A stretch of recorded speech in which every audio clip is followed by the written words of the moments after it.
பெற்றோர் அனுமதி கொடுத்தாதான் காதல் திருமணம் பண்ணணும், இல்லன்னா நீ ஓன் ஜாதிக்குள்ளேயே கல்யாணம் பண்ணிக்கணும் ஒரு அறிவுரையை நீங்க கொடுத்தா நீங்க ஒரு சாதாரண ஜாதி சங்க தலைவர் தான்.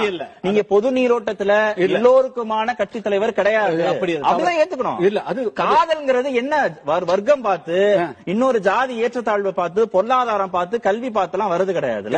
அது நீங்க ஏன் பெற்றோருடைய அனுமதினு போய் சுருக்குறீங்க? நீங்க புத்தகத்தை படிச்சு பேசுறீங்க, சமுதாயத்தை நீங்க படிக்கல.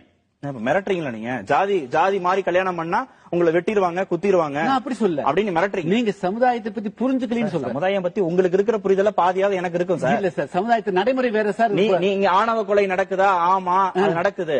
அப்ப ஆணவ கொலை செய்யறவங்களை இன்னும் கடுமையா தண்டிக்கணும், அவங்கள சட்ட ரீதியா தண்டிக்கணுமே தவிர அவங்களுக்கு பயந்துகிட்டு நீங்க காதல் திருமணமே பண்ணாதீங்கன்னு நீங்க எச்சரிச்சீங்கன்னா நீங்க உங்க உள்நோக்கம் என்ன? உங்க உள்நோக்கம் என்ன? காதல் திருமணமே செய்யக்கூடாது. நாங்கெல்லாம் காதல் திருமணம் பண்ணுவாங்க.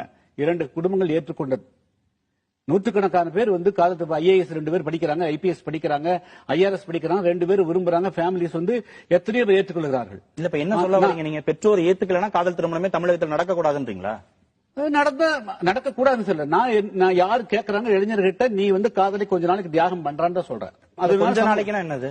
அந்த சமூகத்தில் பொருளாதார சமநிலை வர வேண்டும். எப்போ வரும்? உருவாக்கணும். எப்போ? அதான் நாங்க சொல்றேன். அதான் ஈக்குவாலிட்டி சமுதாயத்தை கொண்டு வருங்கிறது தான் சமுதாயத்தை. நீங்க படிச்சு டாக்டர் ஆயிவீங்க, உடனே நீங்க அந்த சமூகத்தை விட்டு எல்லாரும் வெளியில வாங்கம்பீங்க. அப்புறம் சமூகத்துல சமநிலை ஆகிற வரைக்கும் யாரும் காதலிக்காதீங்க. ரொம்ப விபரீதமான அறிவுரைகள்லாம் சொல்றீங்களே.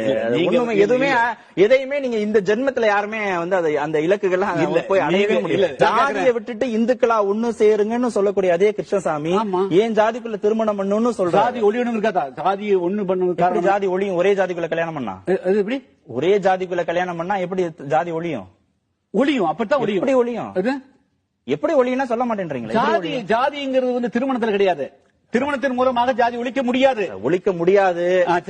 அது நீண்ட தூர பயணம். ஆனா குறைந்தபட்ச பங்களிப்பா கலப்பு திருமணங்கள் பண்ணுது, ஜாதி மறுப்பு திருமணங்கள் பண்ணுது. அதுல மாற்று கிடையாது.